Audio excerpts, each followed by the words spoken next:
présence et contemple-le. Je sais qu'il y a une voix pas trop dure, pas trop violente, une voix douce, légère, mais persistante qui entend. Tu cries de joie. Quand tu sais qu'il est Shama, tu dis merci Jésus. Oh, alléluia. Amen. Veuillez vous asseoir, bien-aimés. Waouh.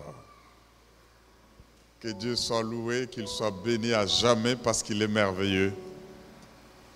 Sois prêt parce que Dieu va te faire beaucoup de bien ce soir. Pendant ce moment où nous clôturons une célébration bien merveilleuse, venez et marchons à la lumière de l'Éternel. Oh, que tous les hommes de Dieu qui m'ont précédé soient bénis, parce que j'ai été abondamment édifié. Vous savez, j'avais comme envie aujourd'hui de ne prendre que tous les messages de 4 jours, là, donnés et puis nous prions. Mais l'Esprit m'a donné des instructions comme l'évêque Judith l'a dit. Et nous sommes venus à cette célébration où nous aurons des instructions. La lumière de l'Éternel. Vous savez, bien aimé, ça c'est une autre façon d'exprimer, et nous allons le voir, notre vision de la libération des nations par l'Église. Je ne sais pas s'il y a quelqu'un qui a pu voir ça. Quand vous prenez Ésaïe 2, les 5 premiers versets, c'est encore là l'expression de ce que l'Église doit faire dans une société. Amen. On ne peut pas chômer dans la maison de Dieu parce que le Seigneur veut faire avec nous quelque chose. Amen.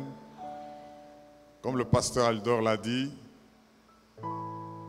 déjà même dans les extensions, je pense que ça peut déjà être une occasion d'organiser avec les responsables pour aller exposer et atteindre beaucoup de gens. Est-ce qu'on peut dire Amen? Lèvons-nous et ouvrons nos Bibles dans Ésaïe chapitre 2. Alléluia. Ésaïe chapitre 2. Nous lisons le verset 1 jusqu'à 5. Qu'on le lise ensemble. Nous l'avons entendu depuis le début de ces assises et que nous puissions nous en imprégner. On y va. Prophétie d'Ésaïe. 1. Prophétie d'Ésaïe, fils d'Amoth, sur Juda et Jérusalem. Il arrivera dans la suite des temps que la montagne de la maison de l'Éternel sera fondée sur le sommet des montagnes, qu'elle s'élèvera par-dessus les collines et que toutes les nations y afflueront. Des peuples s'y rendront en foule et diront, venez et montons à la montagne de l'Éternel, à la maison du Dieu de Jacob, afin qu'il nous enseigne ses voies et que nous marchions dans ses sentiers. Car de Sion sortira la loi et de Jérusalem la parole de l'Éternel. Il sera le juge des nations, l'arbitre d'un grand nombre de peuples. De leurs glaives, ils forgeront des hoyaux et de leurs lances des serpes. Une nation ne tirera plus l'épée contre une autre et l'on n'apprendra plus la guerre. Maison de Jacob, venez et marchons à la lumière de l'Éternel. Est-ce qu'on peut encore dire le verset 5? Logos Rema, lisons Église corps de Christ. Église corps de Christ, venez et marchons à la lumière de l'Éternel. Est-ce qu'on peut acclamer la parole de Dieu?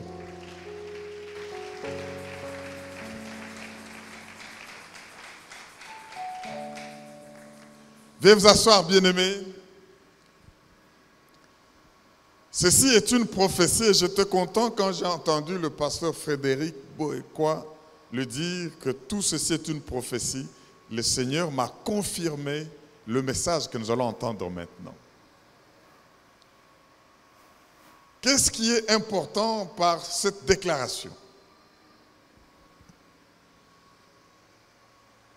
Les gens vont voir les féticheurs, les diseurs de bonnes aventures, les gens vont voir les prophètes et pour la plupart, ils demandent qu'ils leur prédisent l'avenir.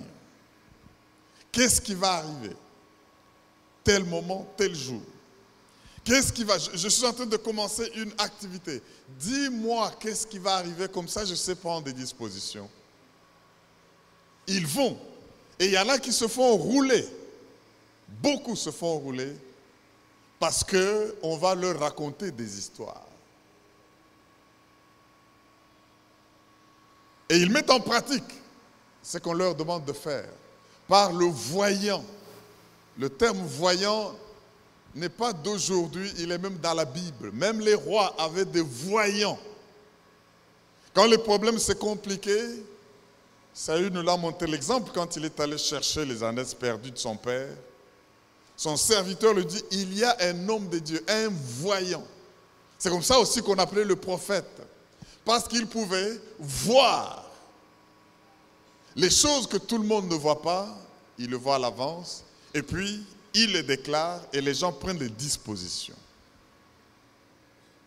Mais la plupart de fois dans nos vies, notre futur, notre avenir n'est pas bien connu, si ce n'est par Dieu lui-même.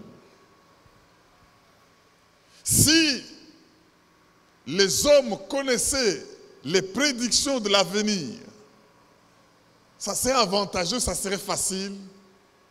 Pourquoi? Parce que ils vont prendre des dispositions pratiques pour ne pas aller du mauvais côté. Mais malheureusement, il n'y a que Dieu qui connaît l'avenir. Tous les autres tâtonnent. Mais il y a d'autres à qui Dieu révèle, comme le prophète Ésaïe. Dieu lui a montré des choses qui ne sont pas encore arrivées, mais qui vont arriver. Vous savez, aujourd'hui, imaginez que vous êtes dans les affaires. Dieu vous montre que dans l'année qui vient, qui commence, même avant la fin de cette année, tel article va avoir un grand succès sur le marché et ceux qui vont avoir ce produit-là, ils vont être des millionnaires. Qu'est-ce que vous faites? Vous cherchez l'article, vous le mettez sur le marché parce que Dieu a dit et réellement vous devenez grand millionnaire. Pourquoi? Vous avez connu d'avance quelque chose et vous avez pris les dispositions aujourd'hui. Quelqu'un dit amen, j'ajoute quelque chose. Et aujourd'hui, vous voulez vous fiancer pour vous marier. Et Dieu vous montre que ce garçon avec qui vous voulez vous marier, ou cette fille avec qui vous voulez vous marier, dans 10 ans, voilà les problèmes qu'il va ou qu'elle va vous causer. Et vous allez mourir fâché parce que vous avez raté votre mariage. Est-ce que vous allez vous marier à cette personne-là? À moins d'être insensé. Parce que vous aurez été averti. Voilà l'avantage des révélations qui nous sont données à l'avance. Ou bien on vous montre que la société dans laquelle vous êtes, aujourd'hui, elle est au sommet. Mais dans autant d'années, elle va tomber en faillite et on va vous faire partir sans même vous donner de décompte final.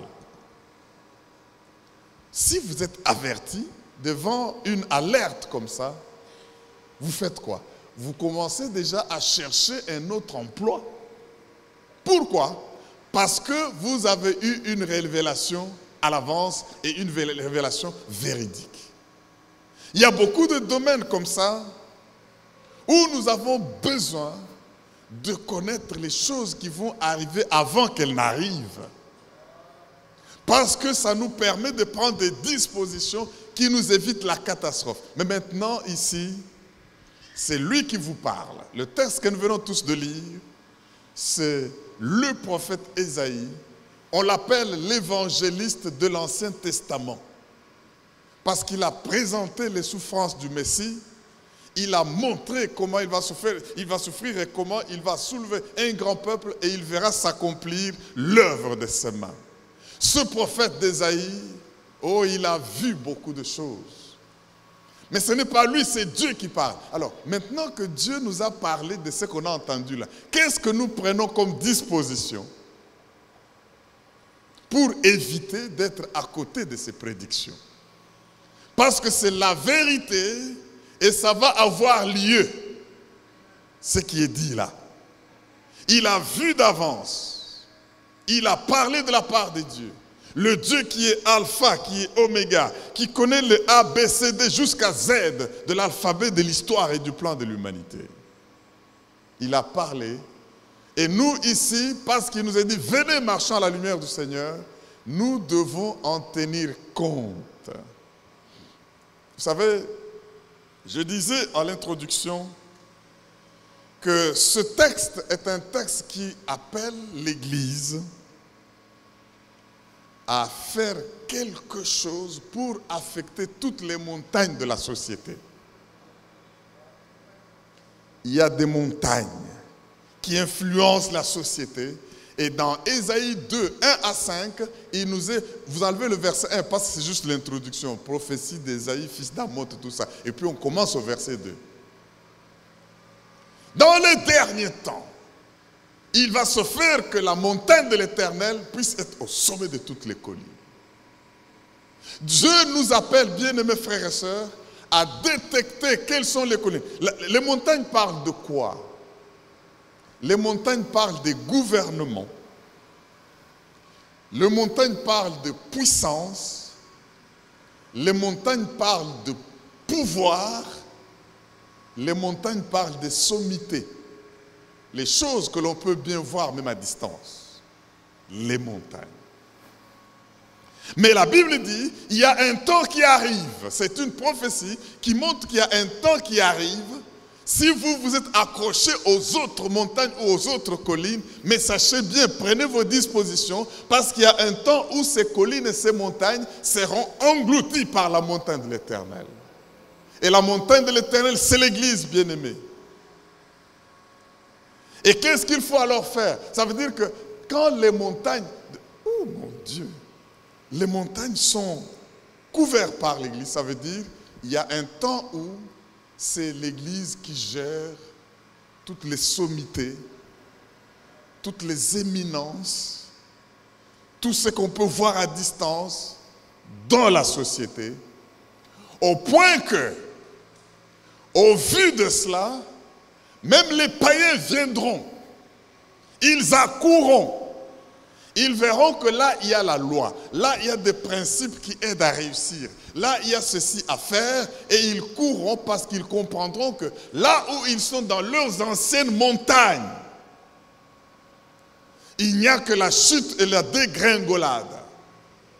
Et alors le prophète regarde Jacob, il dit, oh, fils de Jacob.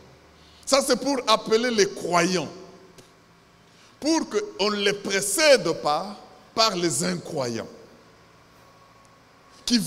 parce qu'ils vont réellement accourir au vu du succès qu'il y aura dans la maison de Dieu. Bien-aimés dans le Seigneur, il faut une lumière. Les montagnes donc montrent que les pouvoirs sont là en train d'agir jusque-là, mais il y a un temps où c'est le pouvoir, la puissance, la force, le gouvernement de la maison de Dieu qui va affecter le reste. Les grands présidents sortiront de la maison de Dieu.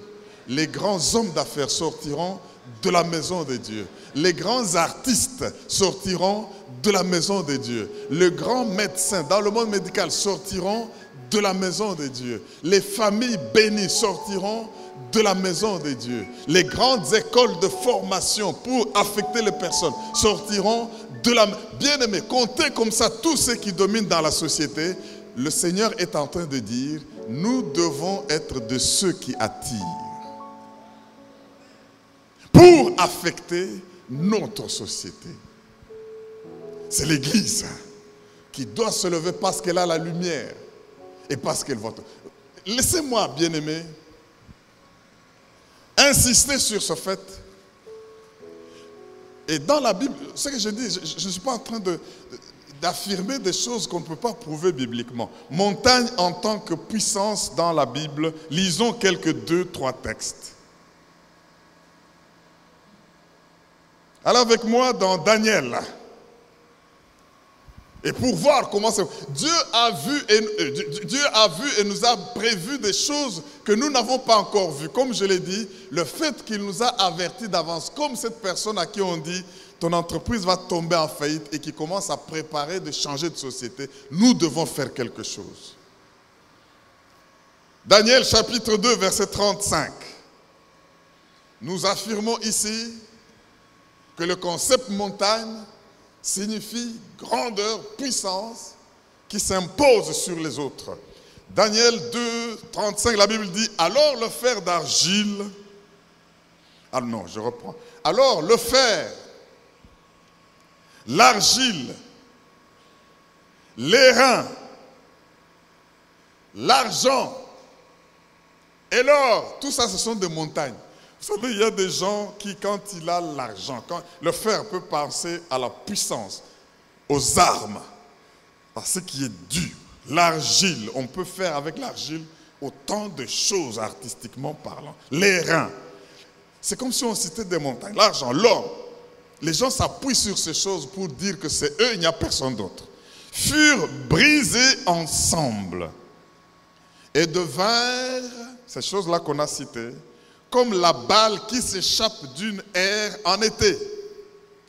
Le vent les emportera et nulle trace n'en fut retrouvée. Mais la pierre qui avait frappé la statue devint quoi? Une grande montagne et elle remplit toute la terre. Je n'ai pas le temps de rentrer dans toute la vision. Daniel explique à Nabuchodonosor l'explication d'une grande statue qu'il avait vue.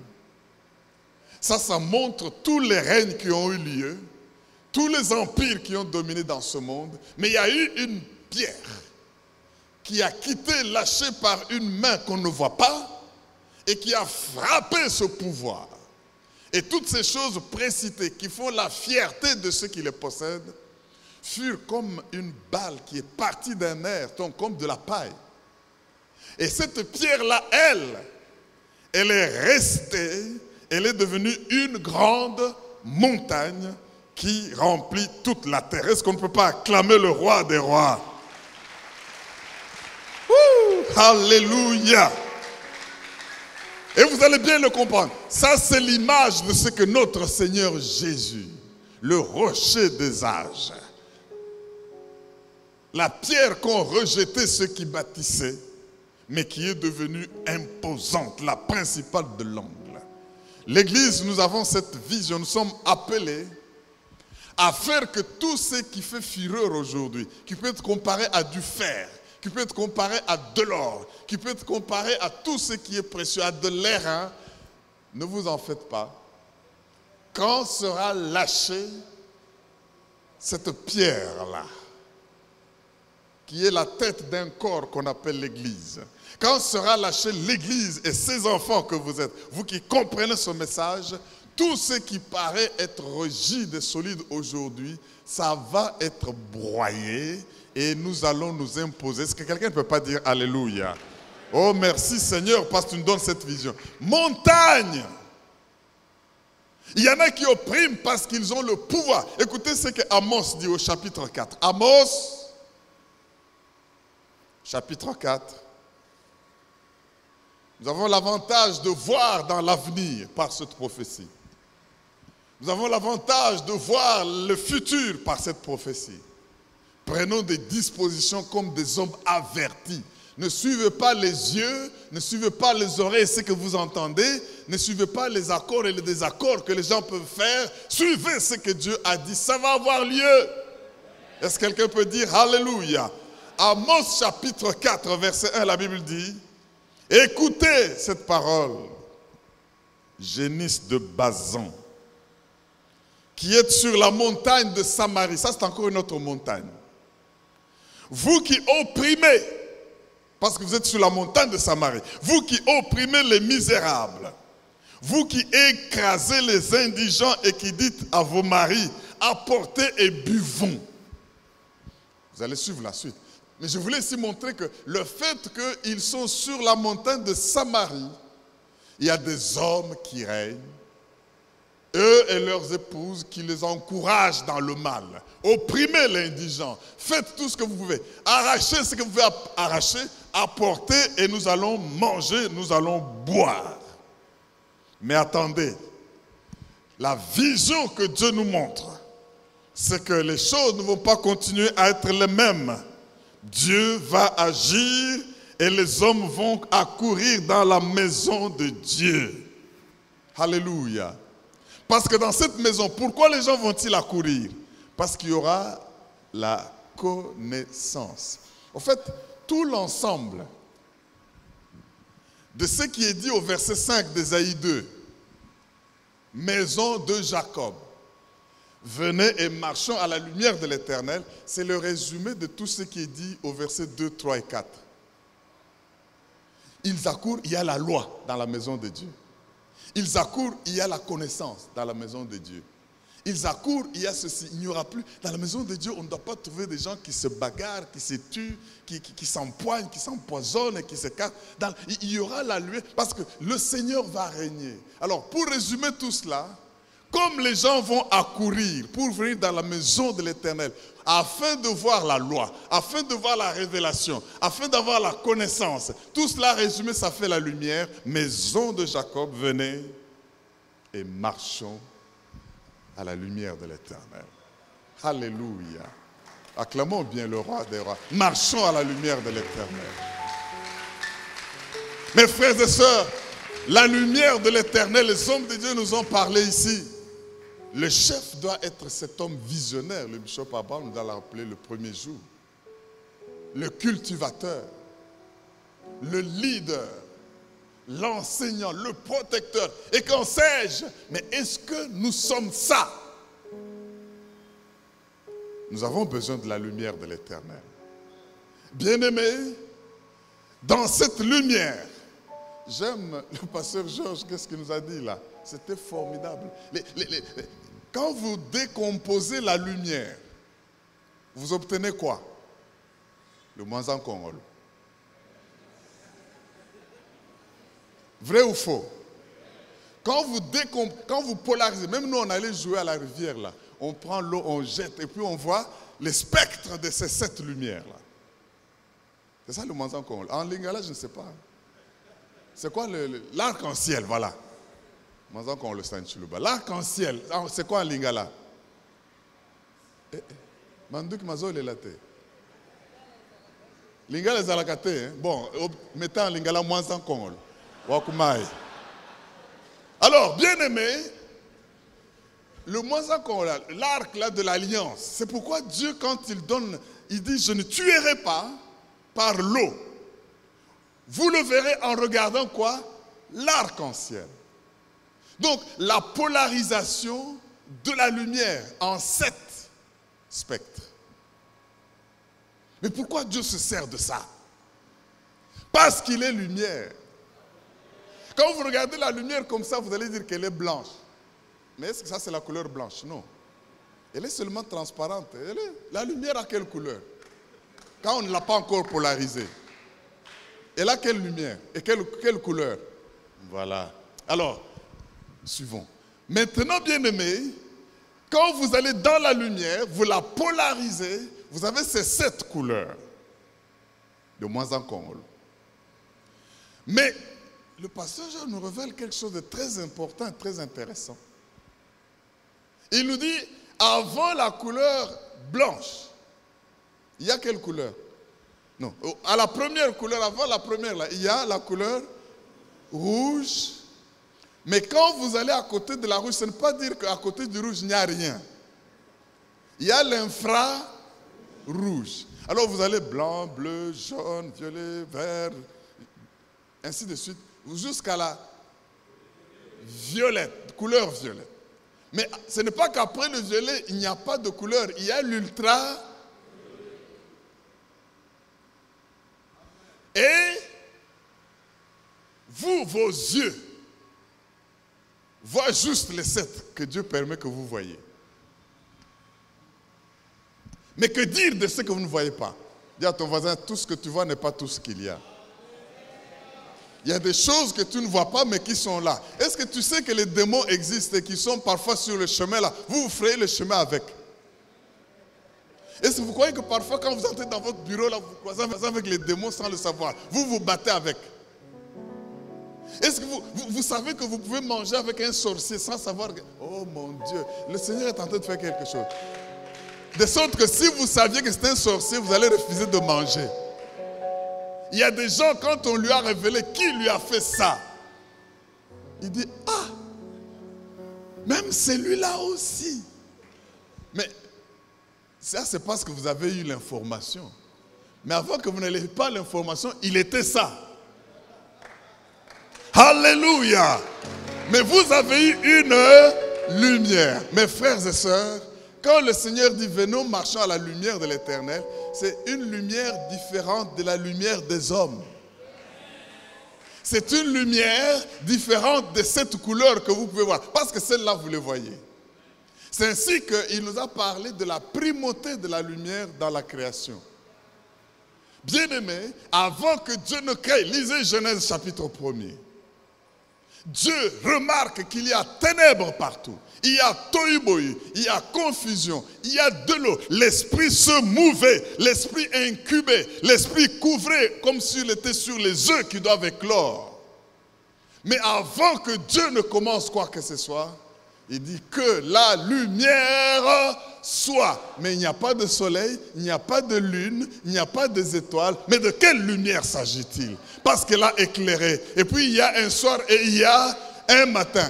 Qu'est-ce qui s'est couché pour qu'il y ait un soir? Qu'est-ce qui s'est couché pour qu'il y ait un matin? Parce qu'il n'y a pas de... Oh, prends 30 secondes, acclame le Dieu vivant et le roi des rois. Oh, acclame le Dieu puissant et le Dieu merveilleux. L'Éternel est Dieu, l'Éternel est roi, l'Éternel est grand. Oh mon Dieu, alléluia. Au nom de... Mais qu'est-ce qui s'est passé? Il y a une lumière parce que l'Éternel est une lumière.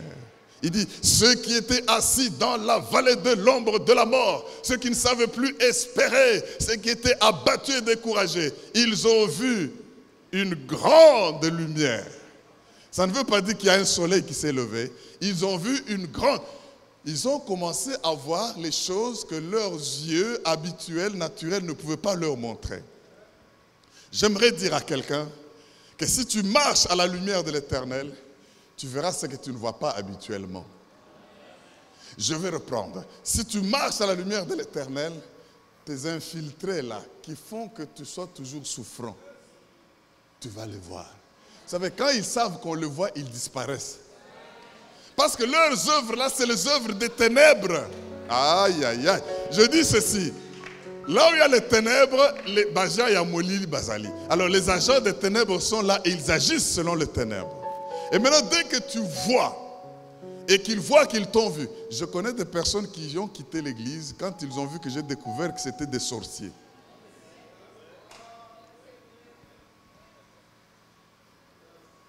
Bien-aimés, je vous dis la vérité. Tant qu'ils savent que vous ne les connaissez pas, tous ceux qui sont partis ne vous diront pas pourquoi ils sont partis. Il y en a qui se présentaient comme étant des monogames, bien là, fidèles à leurs épouses et tout ça. Dès qu'on a découvert qu'ils ont 3, 4 femmes et qu'ils habitent à tel bâtiment là au 4e étage et qu'ils ont su qu'on a su et qu'ils ont su que nous savons qu'ils savent que nous avons... Ah, acclame bien le roi des rois. Le jour qui a suivi,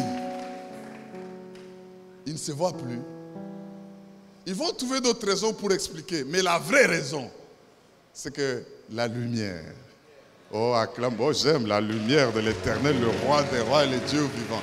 Mes frères et sœurs, quand le prophète dit, venez et marchons, ceci est lié à la grandeur qui est promise. Cette lumière du verset 5 est liée à la grandeur qui est détaillée dans le verset 2, 3 et 4. La domination de la colline, de la montagne de l'Éternel. mes frères et sœurs, je veux que vous puissiez vous dire merci Seigneur parce que je veux recevoir cette lumière. Mon message d'aujourd'hui, c'est que les ténèbres ne régneront pas à toujours. Je répète, les ténèbres ne régneront pas à toujours. Les ténèbres viennent avec la sorcellerie, les ténèbres viennent avec la maladie, les ténèbres viennent avec la pauvreté, les ténèbres viennent avec la malédiction, les ténèbres viennent... Mais quand je vais pour que les ténèbres ne règnent pas à toujours, il faut faire quoi? Qu'est-ce qui les chasse? Qu'est-ce qui les détrône? La lumière. Donc, si tu vois les ténèbres en train d'agir, si dans ta vie il y a des choses telles que tu vois et tu te dis, ça c'est les forces du mal, je ne comprends pas, aucune malédiction sans cause n'a pas d'effet. S'il y a les effets, il y a malédiction. Et s'il y a malédiction, il y a ténèbres. S'il y a ténèbres, il y a agent de ténèbres. Alors, pour faire la différence, nous devons allumer la lumière, pas notre lumière de la torche. Aujourd'hui, il y a des lumières même dans les téléphones. Si on était ici, vous allez voir les gens comme ça ici. Mais je ne parle pas de cette lumière-là. La lumière de l'Éternel qui nous montre même au-delà de l'infrarouge. Le pasteur Jean ne sait pas ce qu'il y a à côté de l'infrarouge. Il ne sait pas non plus ce qu'il y a à côté de l'ultraviolet. Mais avec le Seigneur, vous allez aller de spectre en spectre pour que nul ne soit capable de se cacher. Alléluia! À cause de cela, bien-aimé, je voudrais que chacun se dise, Seigneur, j'ai besoin de ta lumière. C'est pourquoi il y a certains ordres mystiques occultes où on dit aux gens, venez, nous allons vous transmettre la lumière. Ils ont les lampes allumées, mais ils transmettent quoi? La lumière. Les autres s'appellent les Illuminati. Mais avec Dieu, tu as ce que j'appelle l'Iri. Dis avec moi l'Iri. Ah, dis-le bien, je vais t'expliquer c'est quoi l'Iri. L'Iri. I comme illumination. R comme révélation. Et I comme inspiration. Oh mon Dieu.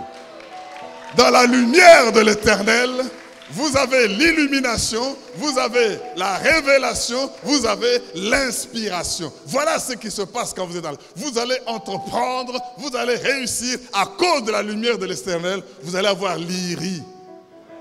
Illumination, dis avec moi illumination, révélation, inspiration. Ces trois choses-là qui font l'Iri. Vous les avez dans la lumière de l'Éternel. Bien-aimé, si Dieu ne se révèle pas, tu ne peux pas le connaître. Mais c'est lui qui choisit et qui décide de se révéler pour te donner quoi? L'Iri. Dis avec moi, dis à ton voisin, c'est Iri. Voilà, quand on sera au culte demain, on va parler de l'Iri. Vous avez tous les absents là, il faut commencer à regarder comme ça. Mais ça, c'est dans la lumière de l'Éternel. Oh, je suis heureux de recevoir quoi? L'Iri. Et si je vois quelqu'un qui ne connaît pas l'Iri, je vais faire quoi? Et je ris. Parce que, oh, Dieu est bon et bienfaisant. La lumière de l'Éternel. À cause de cela, plus personne ne pourra vous piéger. Voici les instructions que Dieu donne. Je vais arrêter là. Pour que nous puissions aller à la lumière de l'Éternel, que nous puissions la désirer. Dieu nous donne les instructions. Écoutez ce que la Bible dit. Allez avec moi dans Ésaïe 65. Ça, c'est un avertissement à ceux qui ne veulent pas la lumière de l'Éternel. Ésaïe, c'est le même prophète là qui nous a parlé au chapitre 2 qui continue avec la même prophétie. Ésaïe 65, 11 à 16. On se tient tous debout parce qu'on va clôturer par là. Ésaïe 65 et on va prier à la fin. 11 à 16. Oh mon Dieu, ça c'est bon. Merci Seigneur. Merci roi des rois.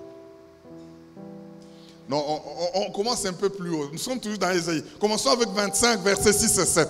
Pour que vous compreniez le 65 que nous allons lire. Ésaïe 25. Versets 6 et 7. Ce qui est dit ici est pour ceux qui vont marcher à la lumière de l'Éternel. Ésaïe 25, 6 et 7. La Bible dit, on y va ensemble. L'Éternel désarmé prépare à tous les peuples, ou sur cette montagne, un festin de mets succulents, un festin de vin vieux, de mets succulents, plein de moelle, de vin vieux, clarifié. Et sur cette montagne, il anéantit le voile qui voile tous les peuples, la couverture qui couvre toutes les... C'est profond, c'est profond. Bien-aimé, il y a une voile qui voile.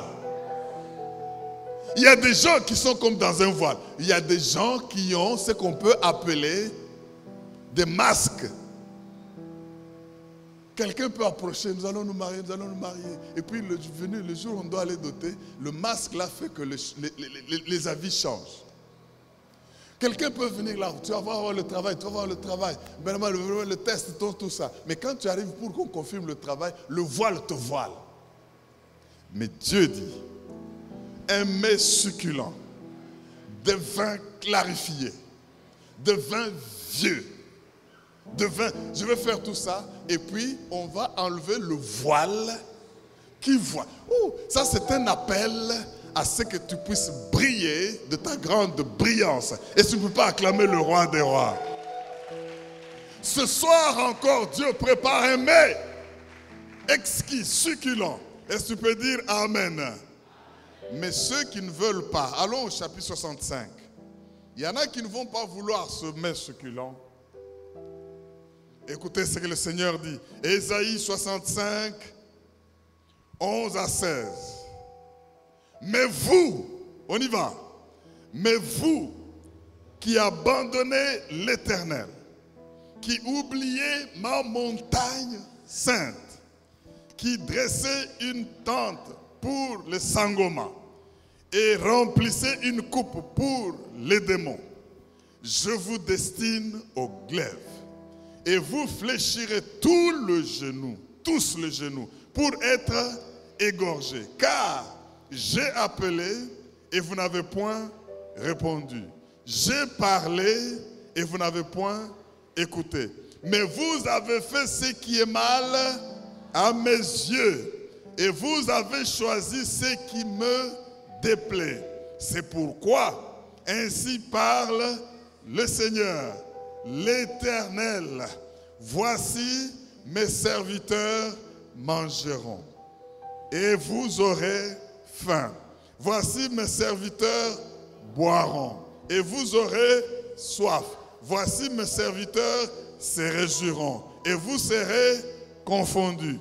Voici mes serviteurs chanteront dans la joie de leur cœur. Mais vous, vous crierez dans la douleur de votre âme. Et vous, vous lamenterez dans l'abattement de votre esprit. Vous laisserez votre nom en imprécation à mes élus. Le Seigneur, l'Éternel, vous fera mourir et il donnera à ses serviteurs un nom. Oh, attends-toi à un nom qu'il va te donner. Il donnera à ses serviteurs quoi? Un nom. C'est lui qui voudra être béni dans le pays, voudra l'être par le Dieu de vérité. Et celui qui jurera dans le pays, jurera par le Dieu de vérité. Car les anciennes souffrances seront oubliées et elles seront cachées à mes... Oh, acclame! Acclame le roi des rois. Les anciennes souffrances seront oubliées. Je déclare que les anciennes souffrances seront oubliées. Celui qui voudra être béni le sera par l'Éternel. Celui qui voudra être élevé le sera par l'Éternel. Mais ceux qui vont refuser de suivre ses instructions, quand les enfants de Dieu vont se réjouir, eux vont être meurtris. Quand les enfants de Dieu vont être élevés, eux vont être abaissés. Quand les enfants de Dieu seront dans la joie, eux vont être troublés par la puissance du Saint-Esprit. Ça, c'est la parole de l'Éternel au nom de Jésus. Je déclare que vos souffrances appartiennent maintenant au passé. Votre maladie appartient au passé. Je déclare que votre chômage appartient au passé. Je déclare que votre souffrance appartient au passé. Ça, c'est ce que l'Éternel vient de dire maintenant au nom de. Je déclare que votre célibat appartient au passé. Le voile qui voile est en train d'être enlevé. Je dis que le voile qui voile est en train d'être enlevé. Le voile qui voile est en train d'être enlevé. Le voile qui voile est en train d'être enlevé. Au nom puissant de Jésus. Tu as souffert parce que tu étais voilé. Et je déclare que ce voile est ôté. Et c'est l'Éternel qui a parlé. Lui qui prépare un mets succulent. Au nom puissant de Jésus. Venez et marchons à la lumière de l'Éternel. La lumière qui va nous faire voir ce qu'on ne peut pas voir autrement. La lumière qui va nous faire voir tous ceux qui sont complices contre nous. La lumière qui va nous faire voir tous les infiltrés du diable contre nous. La lumière qui va nous faire voir d'où nous viennent les maladies, d'où nous viennent les souffrances. La lumière qui va nous faire voir pourquoi nos enfants souffrent. La lumière qui va nous faire, oh mon Dieu, ce n'est qu'à la lumière de l'Éternel que tu peux voir tout cela. Que celui qui le croit acclame et dise Alléluia. Alléluia.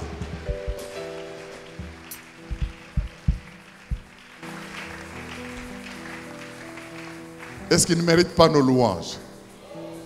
Pendant que nous allons chanter, réclame la lumière. Pas ta lumière. La lumière de l'Éternel. Elle va te montrer ce que tu ne sais pas voir autrement. Et quand tu le verras, la fuite est garantie. Les œuvres de ténèbres ne tiennent que dans le ténèbre, pas dans la lumière. Et cette lumière est sur vous. Qu'est-ce que quelqu'un peut dire? Alléluia. Que cette faveur de Dieu, que cette grâce soit sur vous. Vos souffrances appartiennent au passé. Et ce qui voile est ôté. Ce qui voile est dévoilé. Et maintenant, vous allez briller. Vous allez briller. Et vous allez atteindre ce pourquoi Dieu vous a créé.